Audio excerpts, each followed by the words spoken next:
पैसे कमी असतील तर पहिला बंदिस्त करा, पहिला जनावर आणून पहिला व्यवसाय चालू करा, इन्कम मध्ये या, मग गोटा करा. तर 15 म्हशीचा गोटा बांधून ठेवतात आणि म्हशी 4च आणतोय. म्हणजे माझं मत असं आहे की व्यवसाय हा म्हशी गायींच्या दुधापासून होतो. पहिला जनावर येऊन चालू होऊ दे धंदा, मग तुम्ही वाढवत राहा. तुम्ही मोठा गोटा बांधू नका. हा कसं म्हणतोय आता बांधताना 20चा शेड बांधायचा नाही चालत. सुरुवातीला काय करूया, एक 8 ते 10च बांधूया.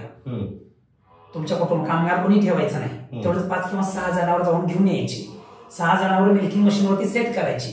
जाऊ दे 3-4 महिने जाऊ देत आणि परत त्यात अनेक 4 आणून टाकूया आणि 10-12 मग घरची 1-2 आणि तुमची बाहेरची विकत 10-12. मग तुमचं एक नंबर 70-80 हजार रुपये महिन्याला पैसे मिळतील. अशा पद्धतीची नोकरी किंवा एक धंदा चालू दे, कंपनीसारखं काम होईल.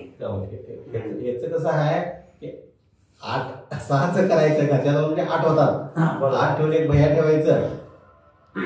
भैयावर 8वर चालत नाही. भैया ठेवायचा झालं तर 15 जनावरांचा गोठा पाहिजे. सुरुवातीला तुम्ही भैया ठेवू नका. 7-8 जनावरांवरती 16-18 हजार रुपये पगार आहे. कसं होणार, तुम्ही होणारच नाही ते.